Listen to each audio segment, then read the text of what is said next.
This is Obsidian ASMR. Don't forget to like, subscribe, and hit the notification bell for future videos.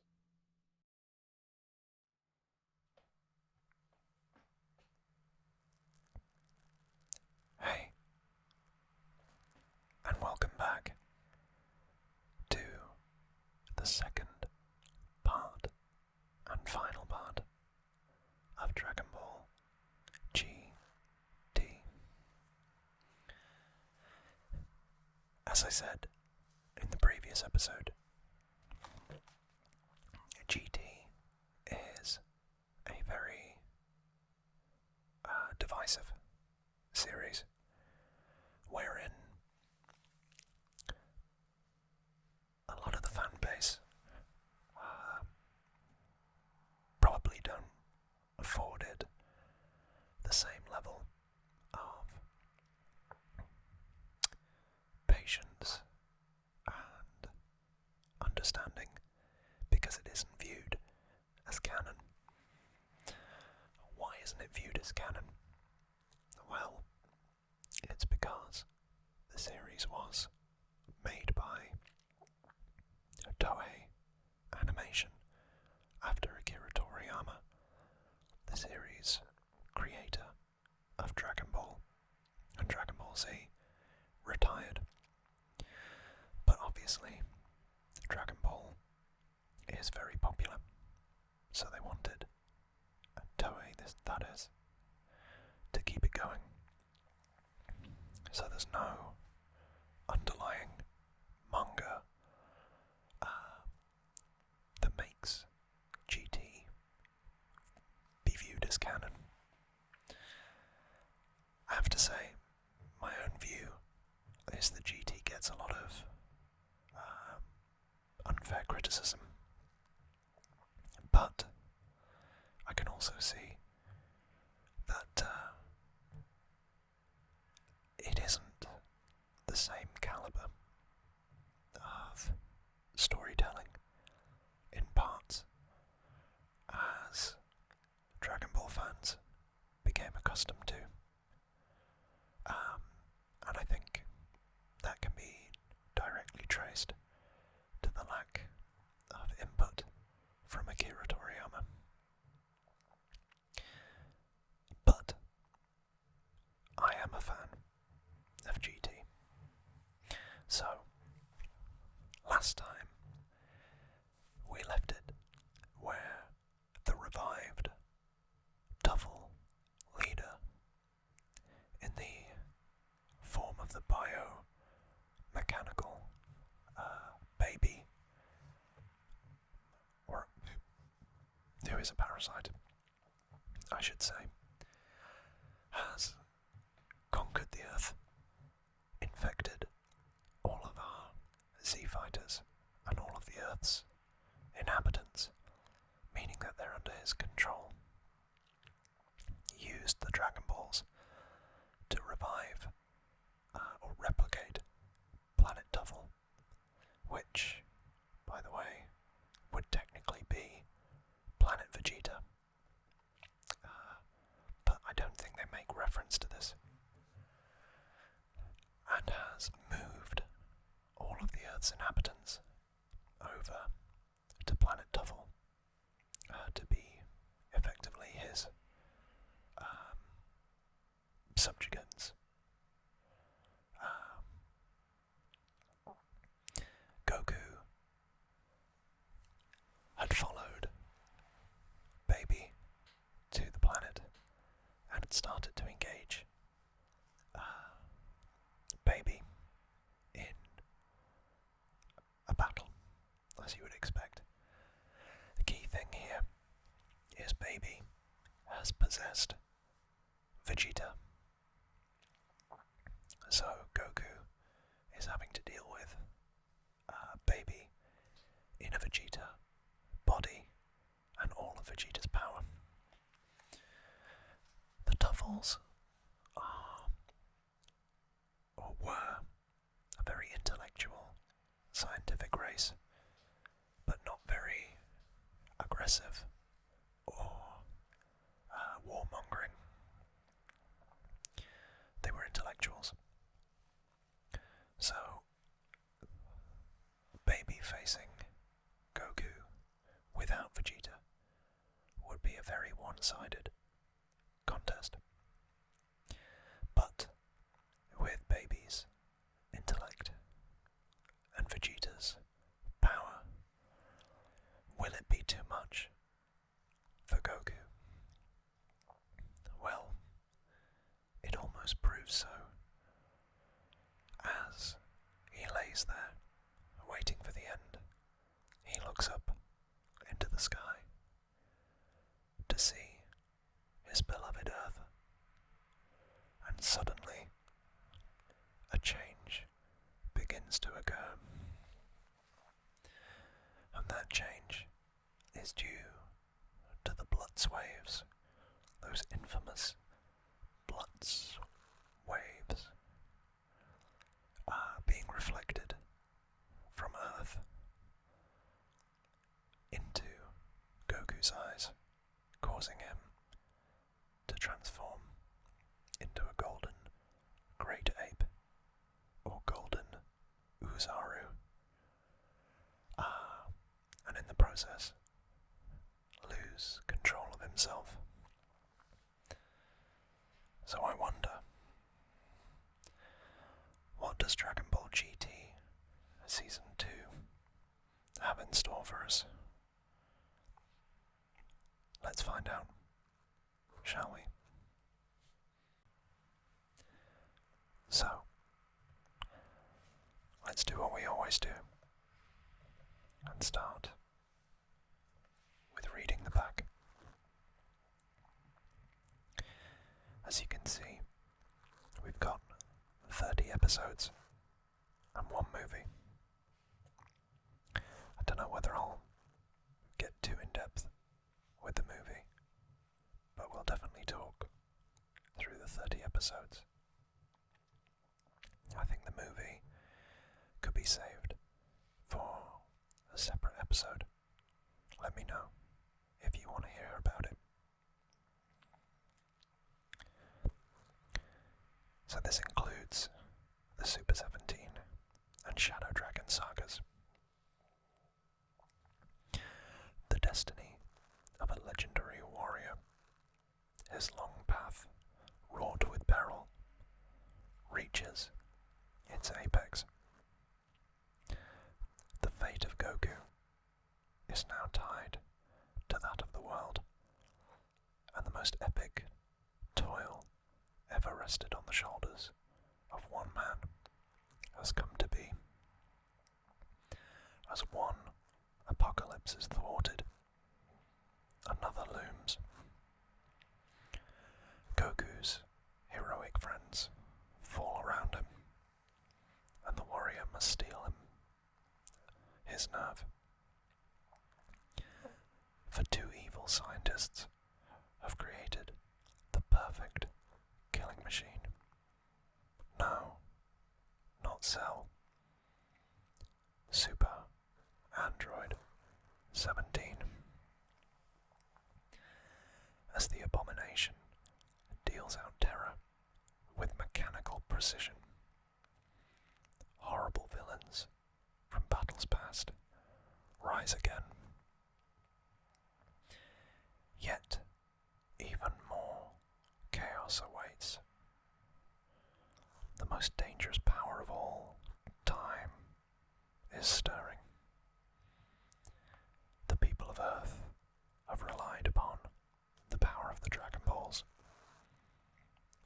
to maintain peace and order, but the mystical relics are cracking, and from their creeping chasms, 7 Shadow Dragons are unleashed, each more deadly than the last.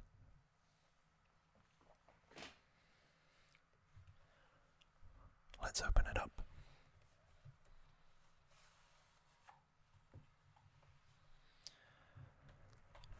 What I will say is I've noticed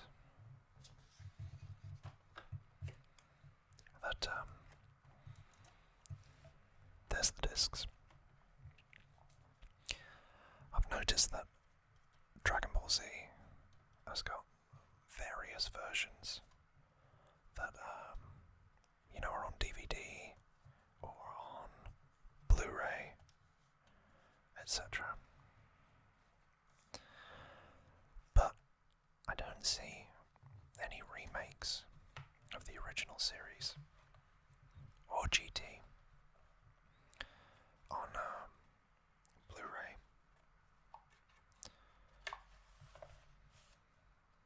And whilst,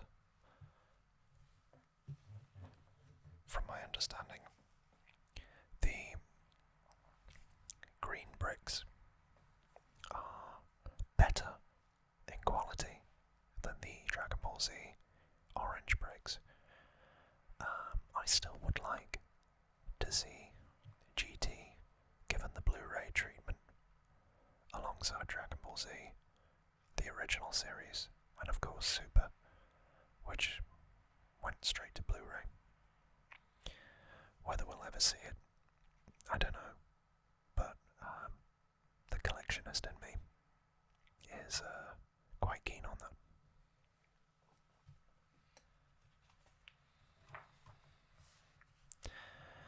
So as a child, Dragon Ball GT, for all its faults, seemed to be the pinnacle of power for me. I always thought this guy, Omega Shenron, he was very imposing, and I thought it was quite poetic that the final villain at the time of the series had actually been born from our heroes' battles and the crutch that they used to overcome deaths, tragedies, and so much destruction. And again I say, GT was flawed. I appreciate that. And some of the logical consistencies were just not there. But I really did think Omega Shenron was fantastic as a villain. And that's not even saying that these three, or two, to be pedantic, aren't just visually amazing. Super Saiyan 4 is, and probably always will be, my favourite version of the Saiyan transformations. I understand that nowadays, we've got Ultra Instinct, Ultra Ego, Beast Mode for Gohan, Super Saiyan God, Super Saiyan God, Super Saiyan, all those things. But, I don't know, call me old-fashioned, but I thought Super Saiyan 4 was actually really cool. I really love the design of Super Saiyan 4 Vegeta. I just think they're really visually iconic, and I hope that in future seasons, like the impending Dragon Ball Daima, that Akira Toriyama does what he's always done, which is take quite a lot of inspiration from current Western pop culture and implement a multiverse, which would then bring GT and Super Saiyan 4 back into the fold.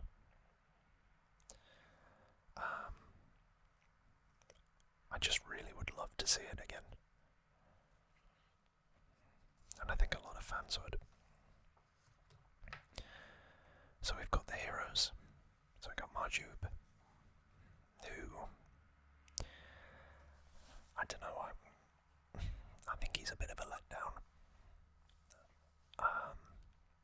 You know, the story is Goku's been training this guy for 10 years, then he merges with Majin Buu, as we found out in the last episode.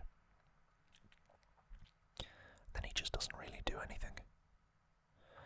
And that is one criticism that I have of the series, that it's too centric on Goku being kind of like the all-solving MacGuffin.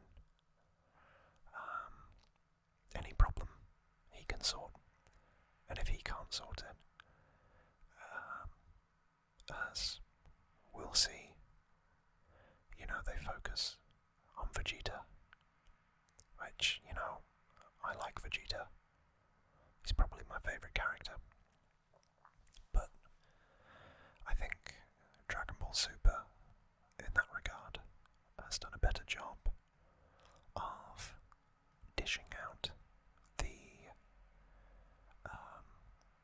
power level upgrades and keeping characters relevant to the story. Pan. I like Pan. Again, I think she gets... I think she's a bit like Marmite, in the sense that she's... you either like her or you don't. And okay, she's a tomboy. Okay, she's quite headstrong, and she doesn't really... she thinks that she can solve a situation, but oftentimes she seems to make it worse, although she has good intentions.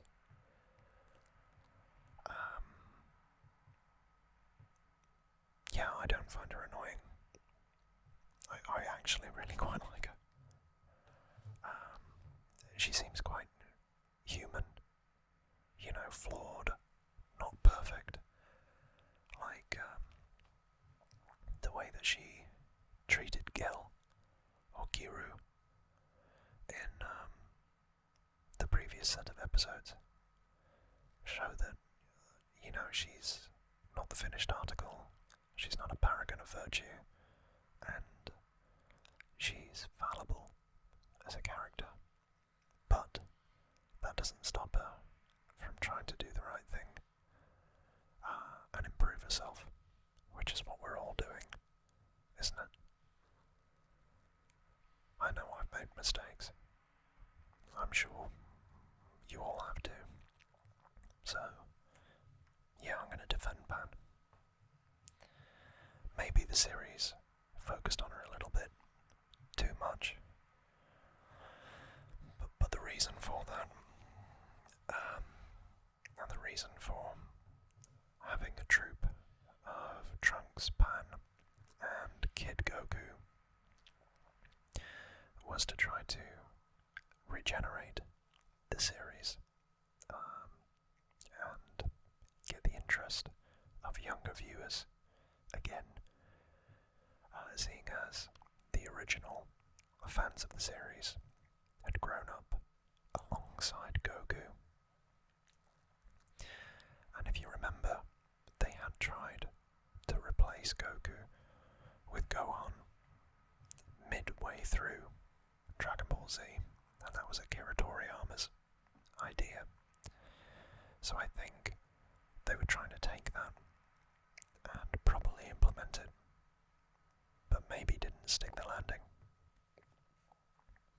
I know a lot of people didn't like the whole Goku being turned back to a kid, and it's quite interesting to see that Akira Toriyama did, and he's using that, and not only doing it to Goku, but doing it to everyone in Dragon Ball Daima. And I can't wait to see what exactly goes on there. Because as I say, I have a inkling that they will make a multiverse, and I think they've been hinting at a multiverse in the games and supplementary media. So, for my sake, fingers crossed, the GT returns to canon, but isn't a main focus, which I think is the right thing to do. Piccolo, he's one of my biggest critiques in this is regarding Piccolo, but we'll get to that later. I feel he was sidelined as a character, which you wouldn't have got with Akira Toriyama, because he is in fact Akira Toriyama's favourite character. They're crazy, I know. And then the well-meaning Kibito Kai, who they magically unfused in Dragon Ball Super, and I think he's unfused in Dragon Ball Daima. So we'll see how that works out. Then you got my boys, Super Saiyan 4 Goku and Super Saiyan 4 Vegeta. God, they look so cool. Just, for me, the pinnacle. And I remember, trying to Google images of like Super Saiyan 5, Super Saiyan 10, wanting more of this kind of design. It's very 90s. Very 90s. But that's my era. So, I remember playing Budokai 3 and the ability to unlock Super Saiyan 4, Goku and Vegeta blew my mind. So yeah, I've got a real soft spot for them. And the Prince of all Saiyans. Same with Super Saiyan 4, Gogeta in his Metamoran outfit. But we'll come to him later. Then we got the villains. Dr. Gero and the Dr. Gero GT reskin. Dr. Mew. And then my other favourite character, Android 17. I'll say it now. I know a lot of people didn't like the Super 17 arc. It's actually one of my favourites. I always felt shortchanged in Dragon Ball Z that Android 18 came back, but Android 17 didn't. I don't know, I just always thought he was quite cool, and I like the rebellious streak. And I think I could,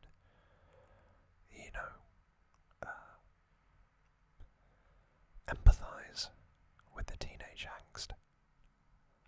So it was a shame when he only really got a bit of a cameo at the end of the Kid Buu saga. So when I saw that they'd given him a whole new arc and a whole new transformation, I was very pleased. It isn't the best, but as a 17 fan, it definitely scratched an itch. I will also say that the way that he was handled in Dragon Ball Super, actually, I think I prefer. So, not playing a GT versus Super, but trying to be balanced. misinterpretation. I liked Super Android 17, even if it was quite short or short-lived. But I think Super did him a real service, and I liked, again, that they managed the power levels and didn't just make it all Goku will solve every problem. And then we've got the various Shadow Dragons: Haze, Rage, Naturon, Oceanus, Ice, Nova, Sin, and then Omega Shenron. And we'll come to those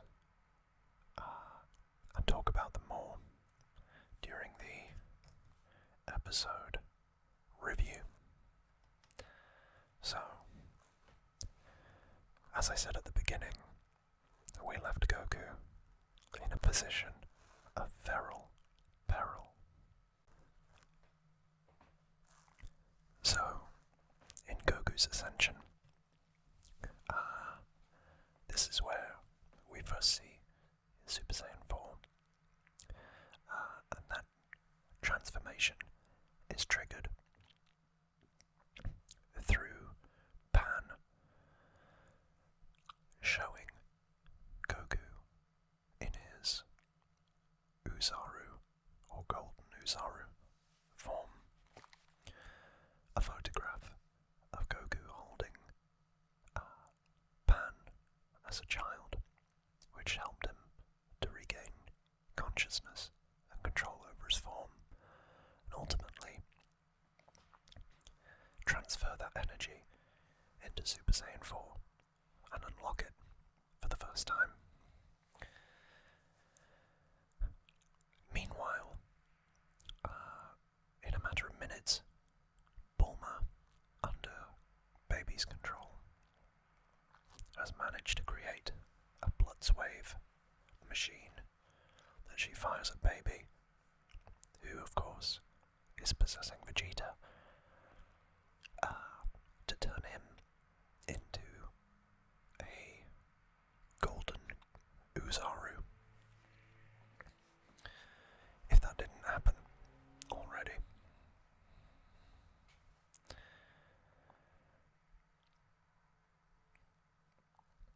The interesting dichotomy here is, as Baby increasingly uses the Golden Ape form, his control over the form decreases. Vegeta obviously knows how to use Uzaru, having done it in the Saiyan Saga, and it was quite smart of Baby to use that knowledge to control the Golden Uzaru. But it's quite interesting to see a character who views himself as the victim, having had his race destroyed at the hands of the Saiyans, as well as his homeworld, slowly become the thing he hates most, through looking to destroy the Earth and utilizing the exact same brute strength to destroy his enemies from within. I think there's a lot that we can learn about that, and there's a lot that we can take from that narrative. So in order to turn the tide, the old guy recommends a plan, and that plan is to get Kibito Kai to go on a stealth mission to retrieve the purification water from the Garlic Jr. saga in Dragon Ball Z, which, as you know, was filler.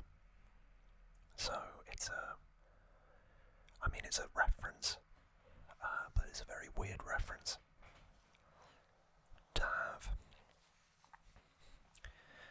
So Goku and Baby are fighting one another, and it seems to be quite evenly matched. And while that's happening,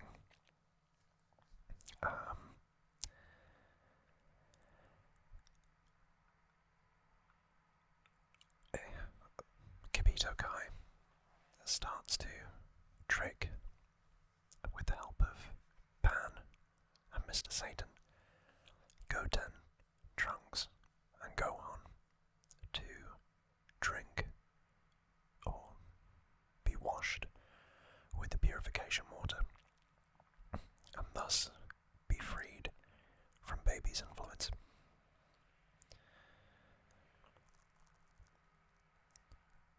Even that is not enough to stop Baby, thanks to the power given to him by these blood waves.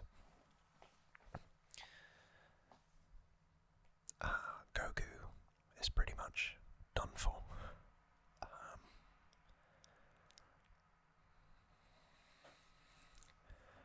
Until it's revealed that Marjube, having accidentally turned himself into chocolate, or so it seemed, intended, in another swerve, to be eaten by Baby, and thus be able to cause Baby extreme pain from the inside. This provides Goku the distraction he needs to get the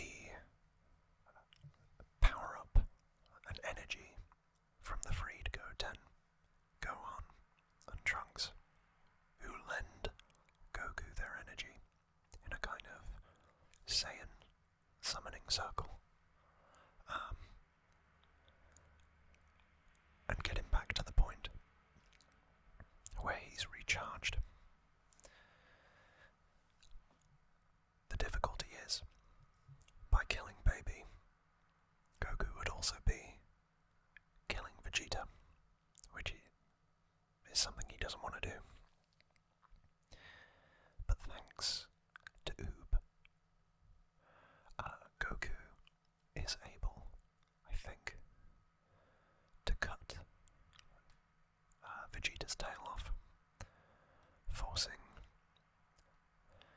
the golden grey tape to reduce down to his original form. And with Baby realising that he's almost defeated and he can't match Super Saiyan 4 Goku, he flees Vegeta's body, which is now left battered and bruised. I think it's Goku that cuts his tail off. I think.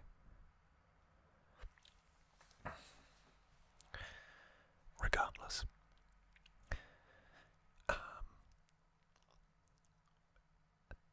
with Baby now fleeing in a spaceship provided by Bulma, Goku is able to use a 10 times Kamehameha to launch Baby into the sun,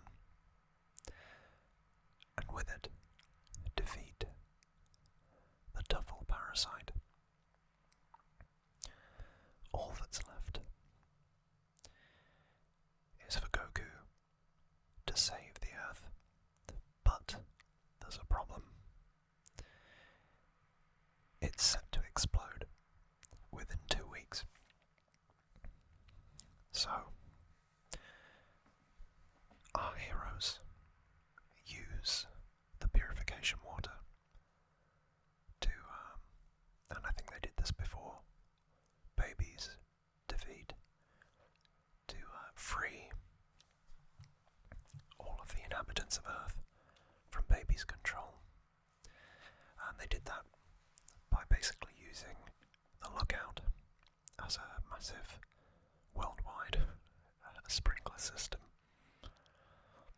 But back to the present day, all of those freed civilians are moved to Planet Tuffle.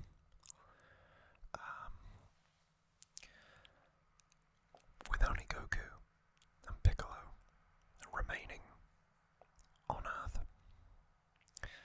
This is where one of my big problems comes with this series.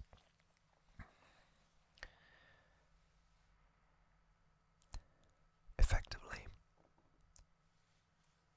for some reason, there's not enough energy for Goku to get both him and Piccolo off of the planet, even though I'm pretty sure Goku could use instant transmission. So, because the plot necessitates it, Piccolo decides that it would be better for him to remain and die with the Earth, partly because he views it as his adopted home, but also so that the Dragon Balls can't be used, which I think is an oversight, because obviously, since he merged with Kami, the new Guardian, Dende, is responsible for the Dragon Balls, I'm pretty sure. So, if I remember that correctly, it seems like a real writing oversight. But anyway, Piccolo stays behind, and the Earth gets blown up with him on it.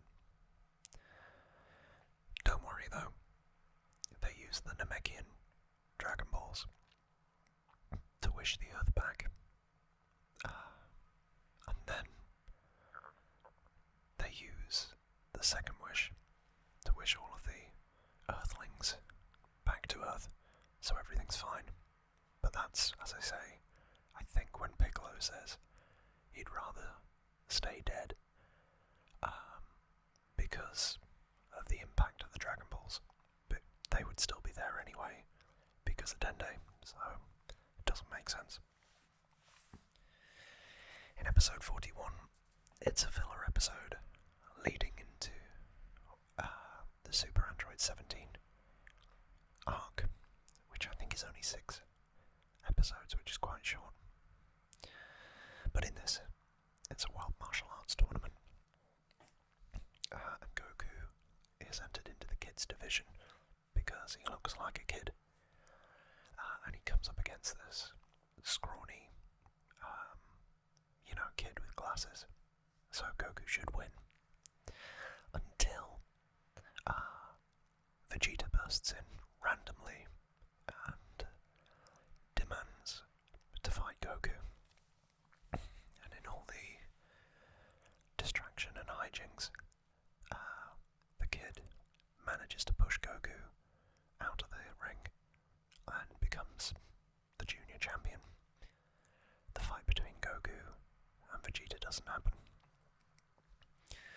The next round is between a masked fighter, or at the end of the adult martial arts tournament, it's between a masked fighter and Mr. Satan. And then it's revealed that the masked fighter is Marjube. And as the fight gets underway, Marjube is, really beating Mr. Satan, leaving him with a bruised eye, or a black eye, all that kind of stuff. And just as he's about to throw Mr. Satan out, Majin Buu stops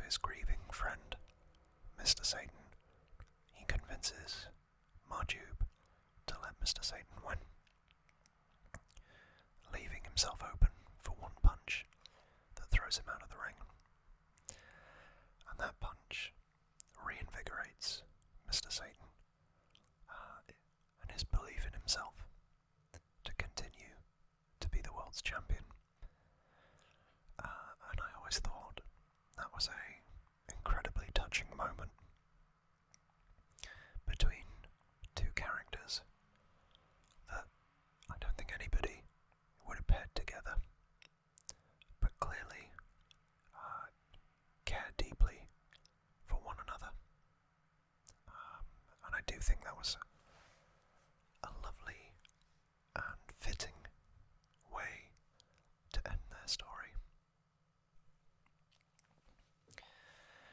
Then in episode 42, A Dangerous Union,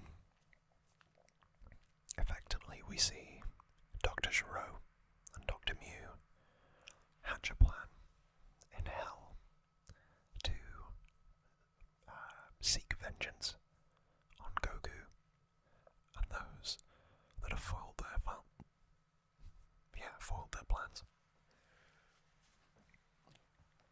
Which leads to Android 17, my boy, attacking and ambushing Trunks. So it turns out that they've replicated Android 17 in hell. So there are two of them, and the two of them can communicate, and the doctors can control both versions, and they use them to open a rift between Earth and hell. They also say, or goad Goku into coming to hell to stop them. This is while, like a litany of old Dragon Ball enemies filter through to Earth and Hitler, surprisingly enough. But you see, like Dodoria, Boy Boy, Zarbon, Android 19, and really interesting is the face-off between Vegeta and Nappa, and I really, really wish that they'd extended that and there'd been like a proper interaction between the two of them, so that you could see and underline Vegeta's character development from the Saiyan Saga to that point.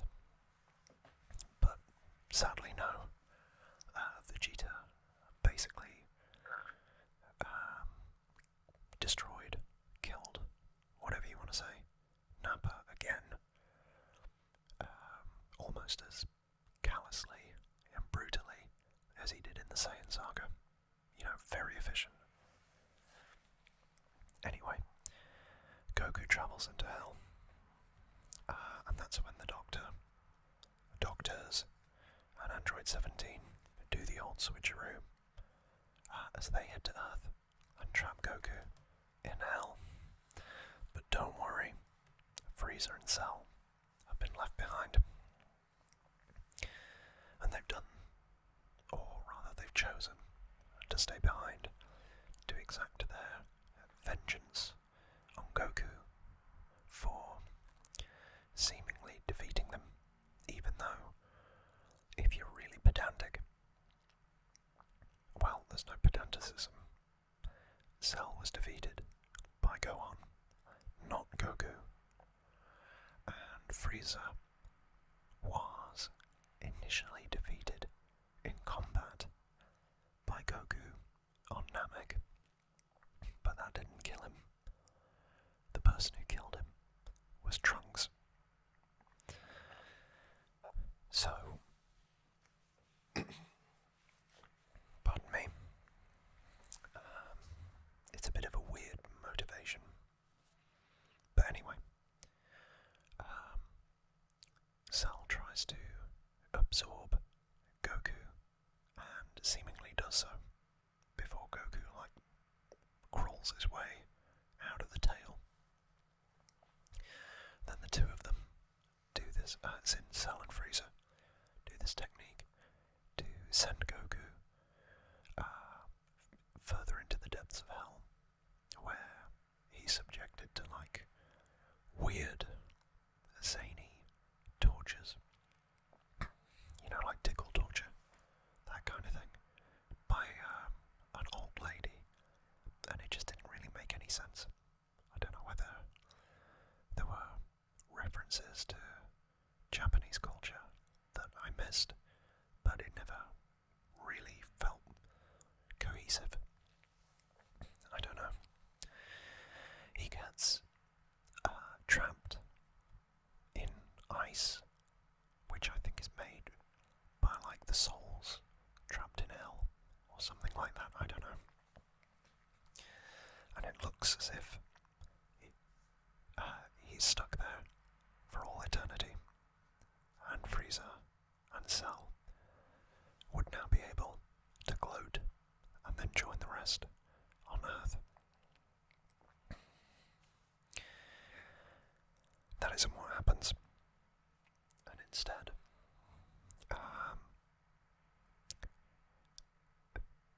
basically, like, the ice can only permanently freeze people that have already died, and Goku hasn't at that point. So he's able to break free, but then he does a Uno reverse and traps Frieza and Cell in the ice forevermore.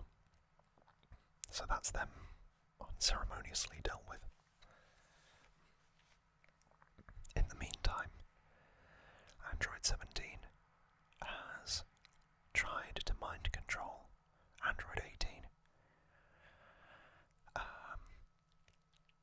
until Krillin basically is like, why are you doing this?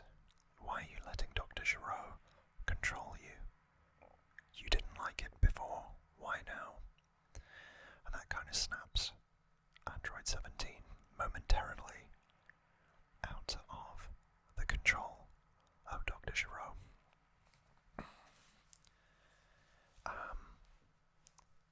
But he snaps back into it and kills Krillin with one key blast. And that snaps Android 18 out of 17's mind control as she weeps touchingly for Krillin, her husband, her partner, her lover, before launching a major attack on Android 17. But 17 manages to overpower her quite quickly, quite efficiently. Pan, at this point, has taken Dr. Gero captive in an effort to try to stop Android 17.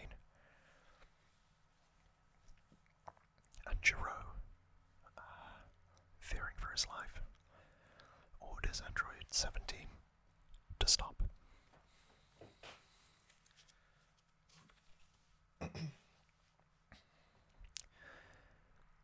This is where, in a typical, or typically villainous moment, Dr. Mew twirls his moustache and reveals that he actually had programmed Android 17 to only obey him.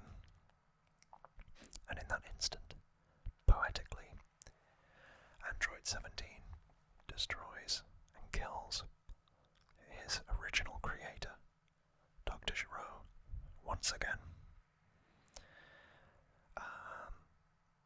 leaving Dr. Mew to control Super Android 17 as the two of them, the two 17s, the one from Earth and the one from Hell that has just arrived, fuse.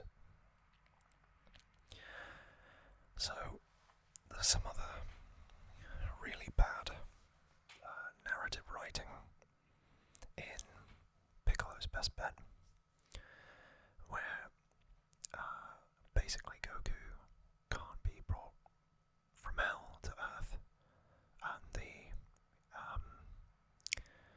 the void or the tear has been closed, and King Yama, for whatever reason, can't do it. He can put people in Hell, but he can't take them out. I don't know why. It doesn't really make sense. So, Piccolo asks to be put into Hell in Goku's place, but then somehow manages to replicate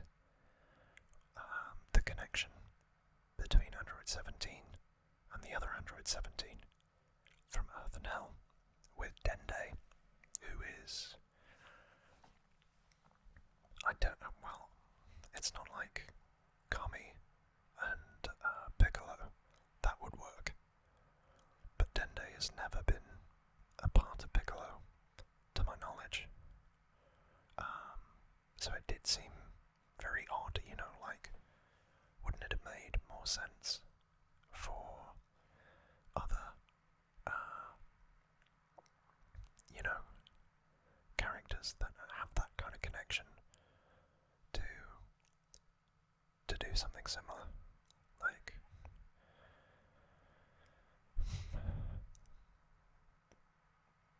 yeah, it just was not logical.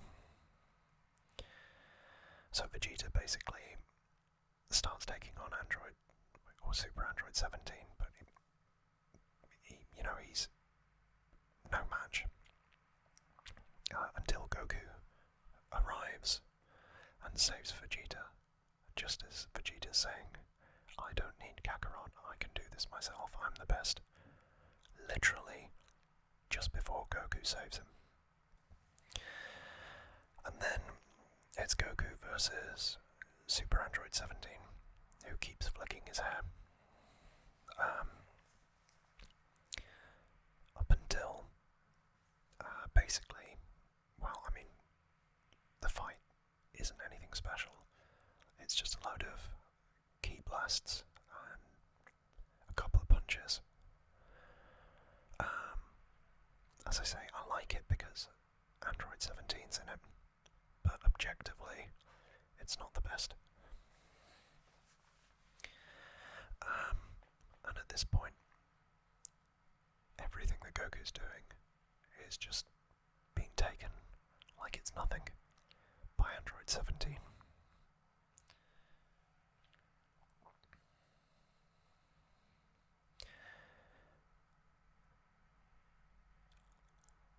Goku ends up having to go into Super Saiyan 4 to try to deal with 17, who's been programmed with all of Goku's techniques and martial arts moves, and keeps saying that Goku is kind of disappointing him. And I think this is the episode where you kind of see, or you do see, the Dragon Balls crack for the first time. And then in episode 47, the last of this arc, Android 18 comes to help Goku and avenge Krillin. And when she tells Goku that Krillin's been killed, that's when Goku gets like a second wind. And he notices, or they both notice, that 17 is taking it easy on 18. And that's where Dr. Mew starts insulting Super Android 17, calling him weak, and pathetic, and stuff like that, because he won't finish them off. And predictably, 17 turns around and kills Dr. Mew. He then turns his attention back to Goku and Android 18. And one of the things I haven't said is that he's gained the ability to absorb any of the ki blasts that are, or energy blasts, that are shot at him. So Android 18 is like sending a constant barrage of energy attacks, ki blasts, at Super Android 17. And it's then when Goku notices that he has to be in a certain position, have his body in a certain position to absorb the ki blasts, leaving him open. So this is the beginning of the end, where Goku uses the Dragon Fist technique, quite like he did for King Piccolo, to burst through Super 17's chest, and then finishes him off with a couple of Kamehamehas. Now that his Super 17's energy absorption function has been disabled. And that, more or less, is the end of the Super 17 arc.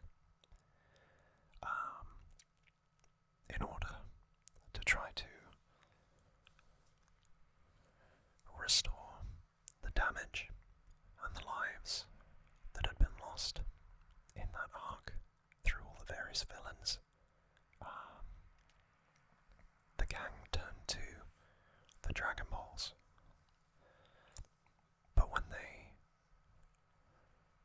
try to summon Shenron, as we have become accustomed to, that's not the dragon that emerges from the balls.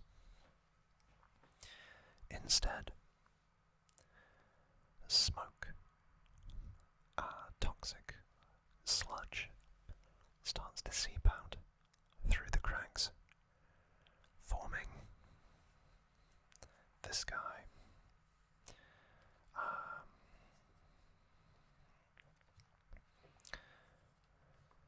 Who's basically like a cigar smoking shadow dragon.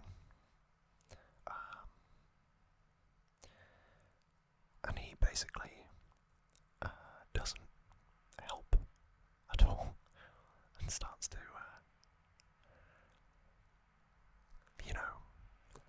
tell the Z-Fighters off.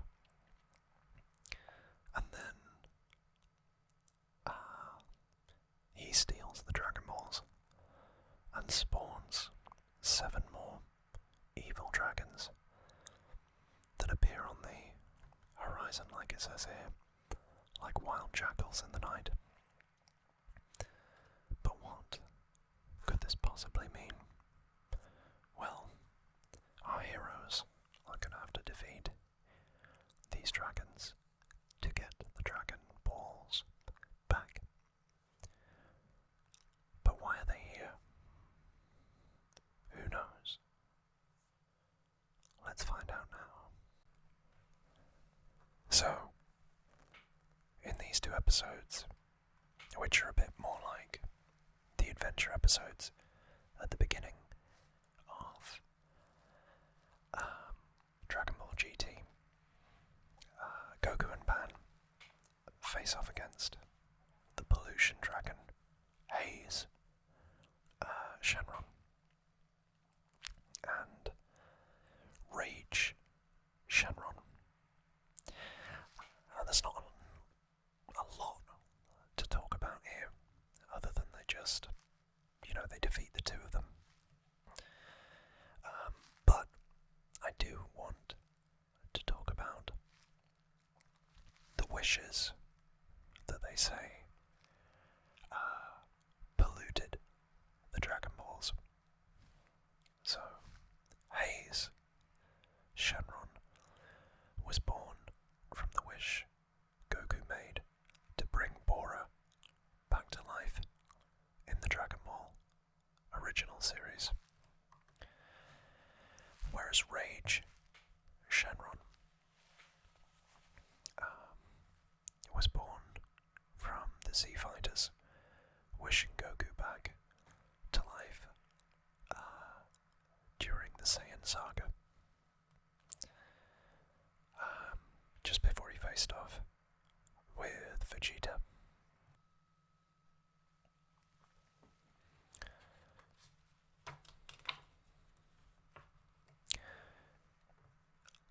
The 6-star dragon, again, is quite an interesting one. And we're into the last 10 episodes now. I think. Oh, no, almost. Last 15. So, Oceanus, or Princess Otto, I think. Oceanus Shenron is quite cruel and aggressive, but the way that they defeated her was all about making her embarrassed, and nothing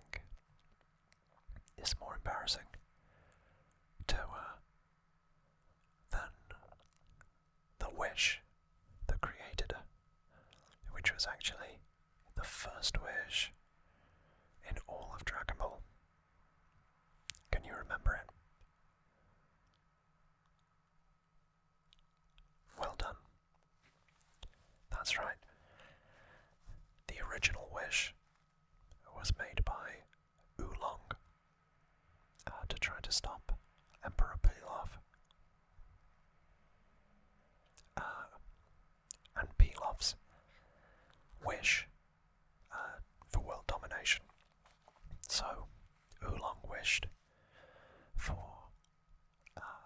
a pair of panties from a hot babe.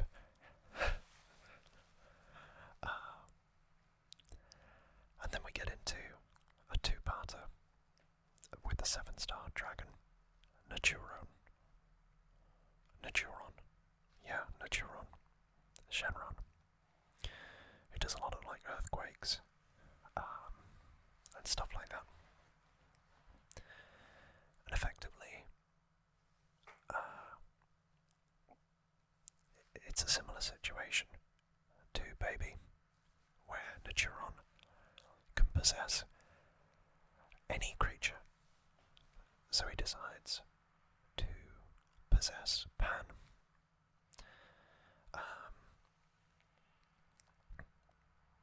So Goku basically has to decide whether to get the Dragon Ball or whether to save Pan.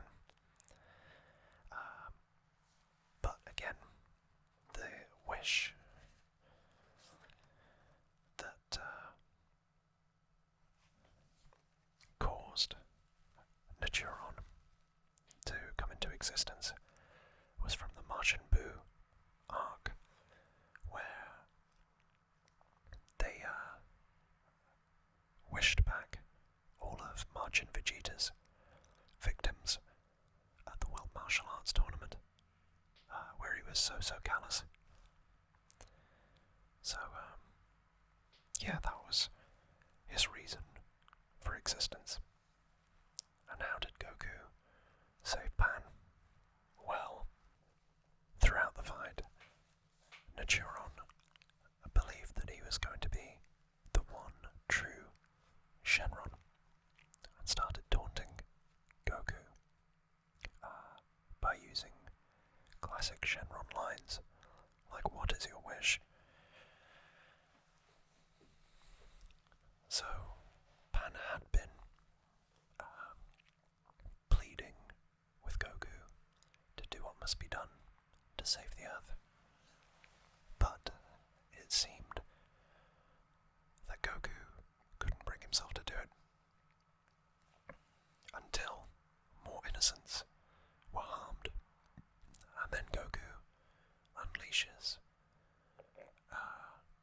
Kamehameha to defeat Naturon and also, in the process, kill Pan. Although, subconsciously, it seems he held back. So to taunt Goku even further, Naturon partially releases Pan from his stomach, and Pan again pleads with Goku to do what must be done. And just as Naturon is about to reabsorb Pan, Goku grabs hold of her, pulls her out, and then is free to defeat Naturon without risking his granddaughter. And that was his plan all along, to use Naturon's hubris to defeat him. And so it happens. And that is when we turn our attention to the 4-star dragon, Nova Shenron, who was born from King Piccolo's wish to make himself youthful again. So, what happens with the 4-star dragon? Well, they arrive in a city that is swelteringly hot, and as always, Giru, or Gil, lets out an alert that the dragon is there, or the Dragon Ball is nearby. I should have mentioned earlier that Gil, or Giru, had eaten a dragon radar, making effectively him a walking, talking dragon radar.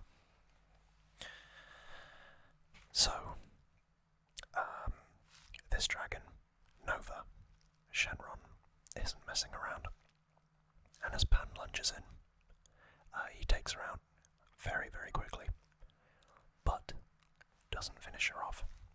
Rather, he lets her rest at the side as he wants to face Goku 1v1. And that fight was really nice.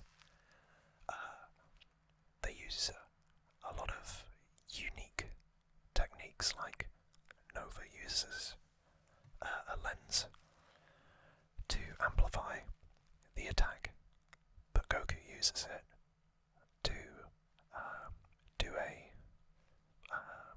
blinding attack. You know, the one that Tien uses. And obviously blinds Nova Shenron instead. In the background, Gil had been sent to the side by Nova Shenron's twin brother, Ice Shenron. And then, basically, as this episode draws to a conclusion, Goku finally gets the better of Nova Shenron, but gives him another chance because of the kindness and honour that he showed Pan. So, as I say, Goku is up to Super Saiyan 4, and Nova sheds his skin to reveal an even hotter surface to his body. Episode 55 is actually just a kind of like a flashback about Vegeta and his story, showing that Vegeta wants to help, but he feels powerless. And I think other YouTubers have commented, and correctly so, that it kind of demonstrates Vegeta's heart, in the sense that previously he's always fought for his pride or his ego, but in this episode, rather than that being the fuel that gets him to the next level, it's in fact his family and his loved ones that step in with the save, with Bulma and her Bloodswave machine enabling Vegeta to reach the lofty heights of Super Saiyan 4. And that's not to say that he hasn't had help before. If you think back to the gravity room that Bulma made him, but this was far, far more explicit. I thought it was quite nice. Anyway, episode 56 is where Nova Shenron starts to really show who he is, as his brother traps Goku in ice and berates him for not finishing Goku off. Ice Shenron was born from the wish to resurrect all the victims of King Piccolo, which is why the two are very, very twinned. Goku breaks out of the ice, or rather he's freed by Nova Shenron, and then he makes a beeline to attack Ice Shenron.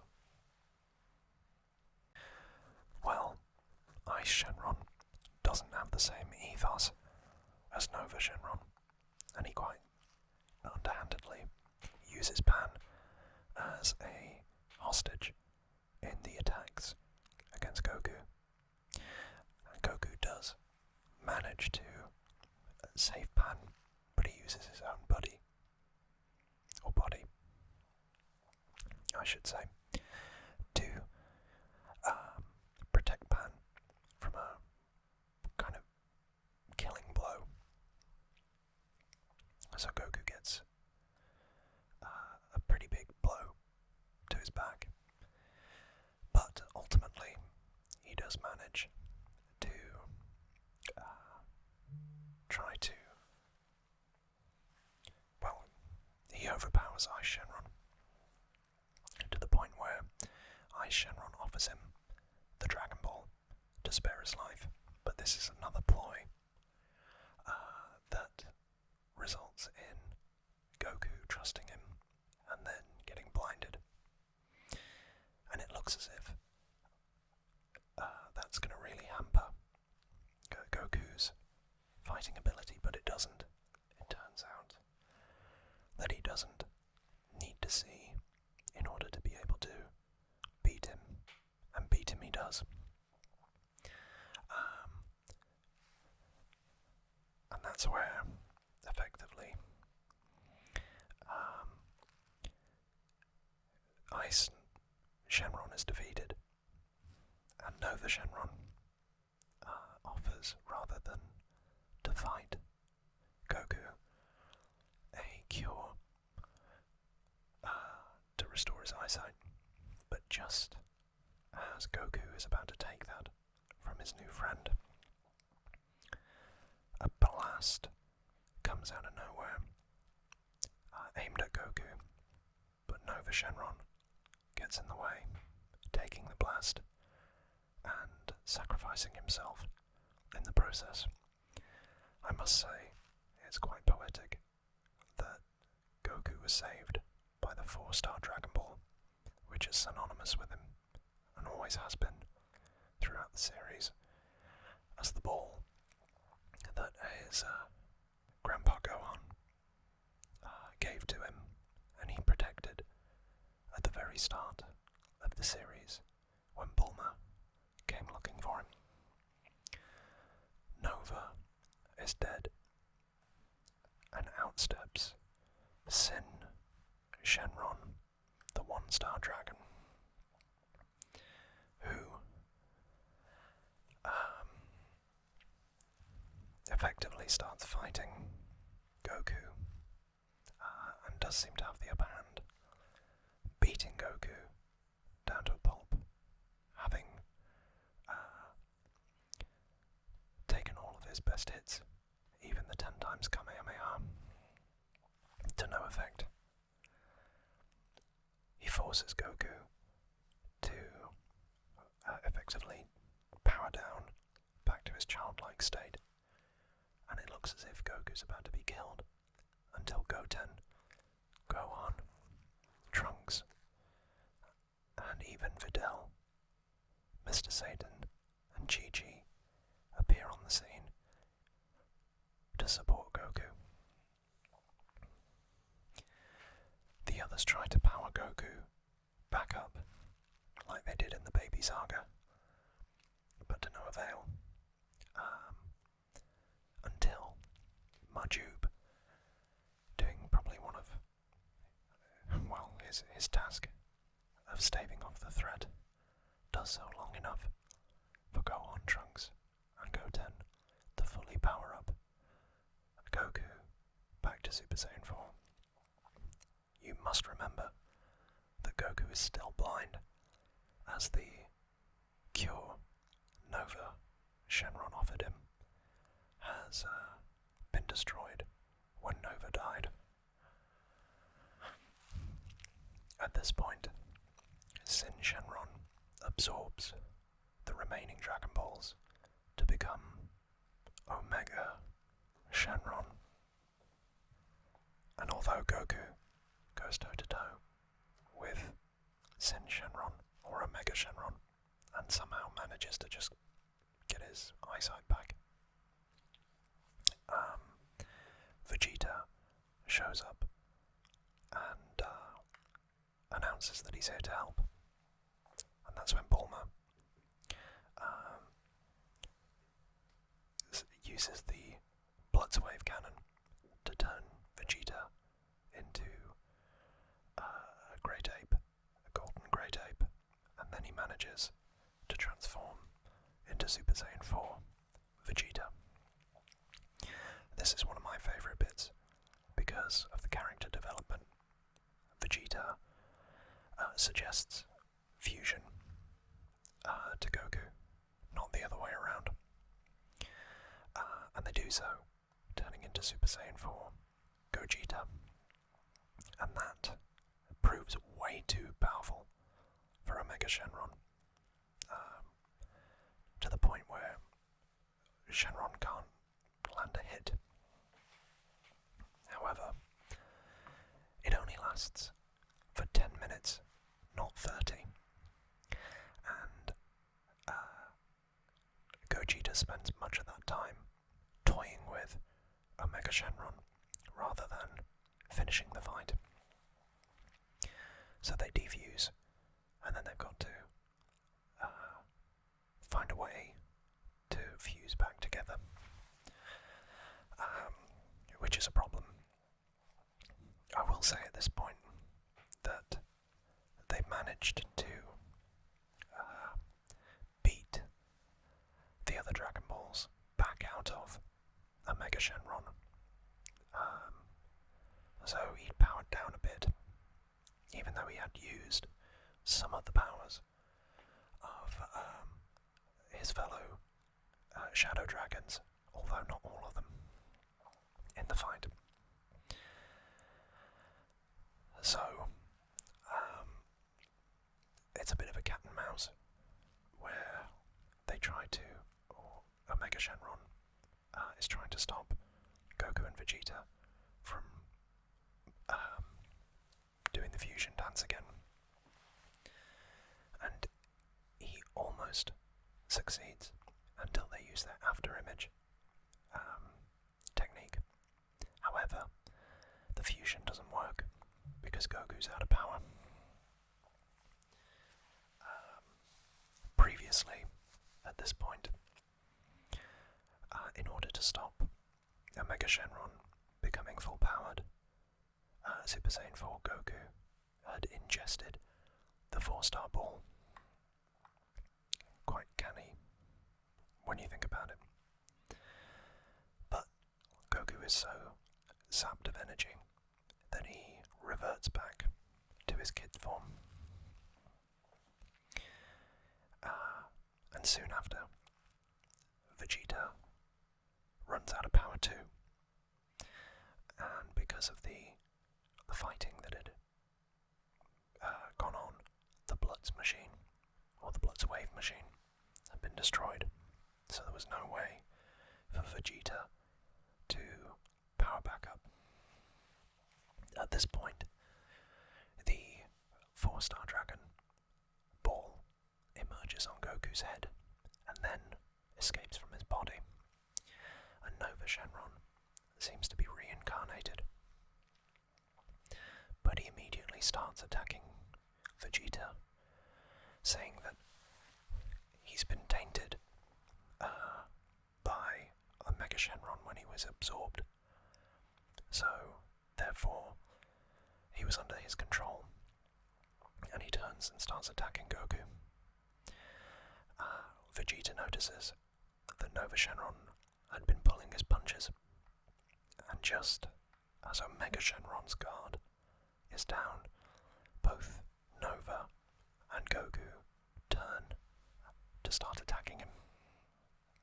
Nova locks Omega Shenron in a full Nelson and starts to explode and encapsulate both of them in a ball that has like the energy of the sun.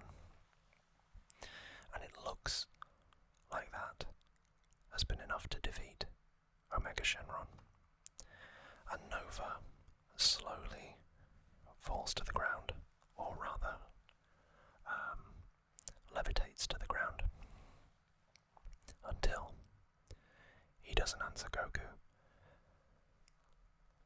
and his body starts to crack apart.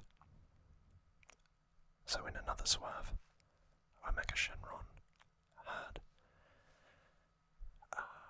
ejected all of the Dragon Balls from his body into Nova's body, and effectively hid inside of Nova's body because he had the skin to withstand the heat of the sun. But in the process, he killed Nova Shenron and was effectively hiding within his body until it was safe So Omega Shenron was back. At this point, poignantly, Vegeta says all hope is lost, and his second home is about to be destroyed, like his first home was by Frieza. He tells Bulma, Trunks, and all the others to flee in a spaceship and to survive, while Goku and the Prince of All Saiyans face their ultimate fate. The kids don't listen, and instead, Vegeta, Gohan, and Goten fight to the last against Omega Shenron, with Goku seemingly down and out, until, emerging from a crater with a universal spirit bomb, Goku uses King Kai to ask for assistance from all of those good-hearted people and creatures from across the galaxy, across the universe, and puts all that energy into the spirit bomb that he launches directly at Omega Shenron, just as Vegeta, Gohan, and Goten were about to be killed. And it's a direct hit. Omega Shenron is no more. Goku falls lifeless to the ground, and as his friends and his family circle him, the 7 Dragon Balls begin to glow, and without being summoned, the familiar green Shenron emerges from the Dragon Balls.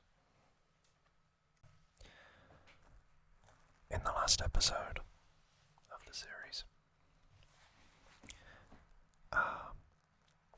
Goku is healed by Shenron without being asked, and then Goku in return asks for the people of Earth to be brought back to life, but that the Earth remain in its current state, so that humanity has to work together to rebuild.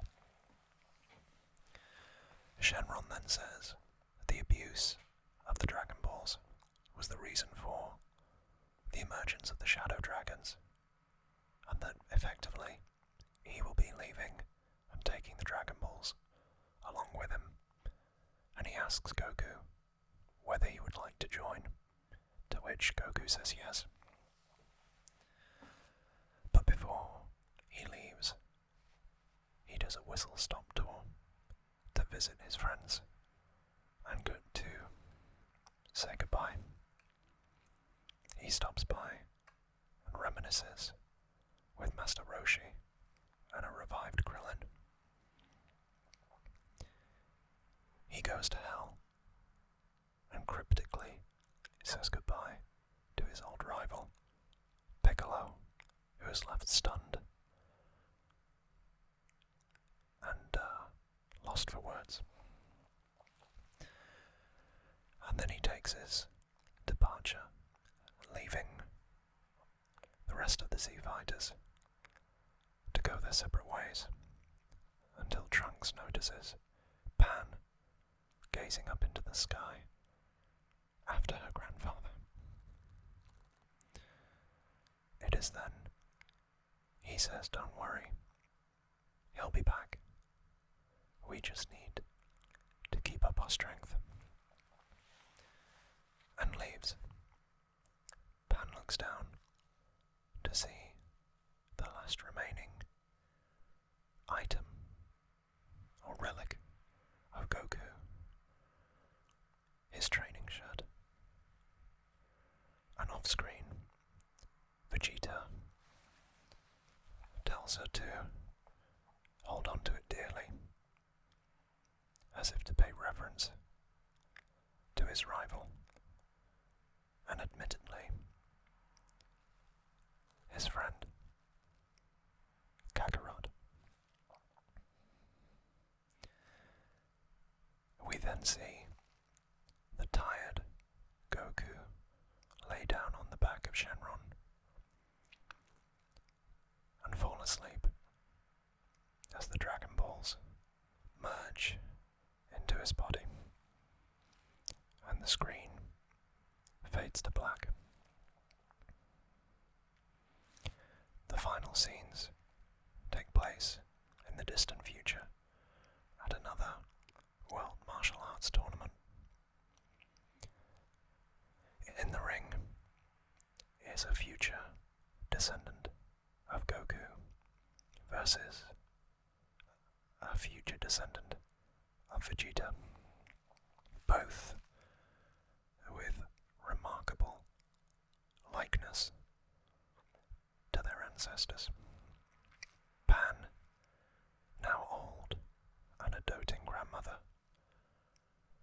is the only member of the Z Fighters that we know still alive, and out of the corner of her eye she sees what looks like her grandfather, Goku, watching on in the front row. She says, "You came, didn't you, Grandpa? You came." And although she tries her best, she can't catch up to him.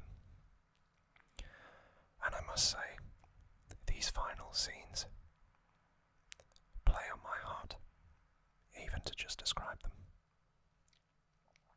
as we're taken through a picture-perfect, nostalgic trip of Goku from the very beginning to the end, as he walks through the crowds of the World Martial Arts tournaments before jumping up, smiling, and fading away. And that is the end of Dragon Ball GT, the series. I can talk through a hero's legacy in another episode, but I must say, the emotional strands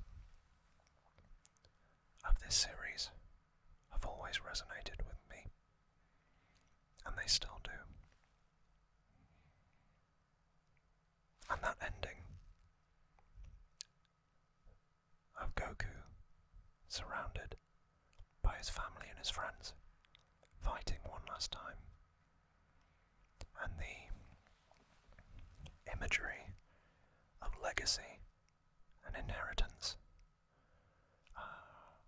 and the wonderful rhyme of history repeating itself, I think is a stark reminder that no matter who you are, whatever your background, you should always remember your heritage, as it's a part of you. And you're just more, and we're all more, than our individual selves. I don't know. There's a lot of responsibility, I guess, that comes with that. But I always take quite a lot of comfort that, the loved ones that I've lost in my life are not gone.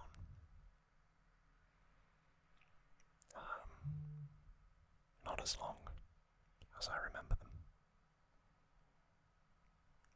We're just the latest chapter in the story. And it's a wonderful way to merge nostalgia with also a forward view at the end of the series. it was never continued. But, as I say, I always found it poetic. So that is Dragon Ball GT. Thank you so much for listening, and if you're still awake and you liked wandering through the story, why not check out my other Dragon Ball What Happened videos for the entirety of Dragon Ball Z. And if you want to see more, let me know. I'd be more than happy to do so.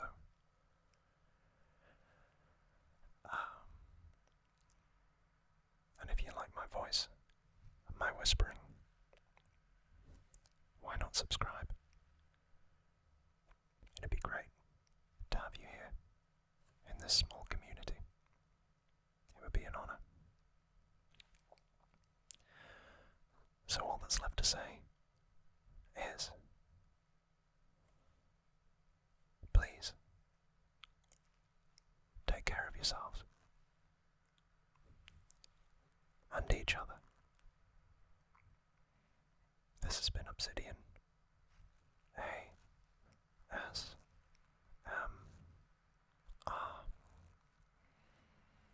Goodbye for now.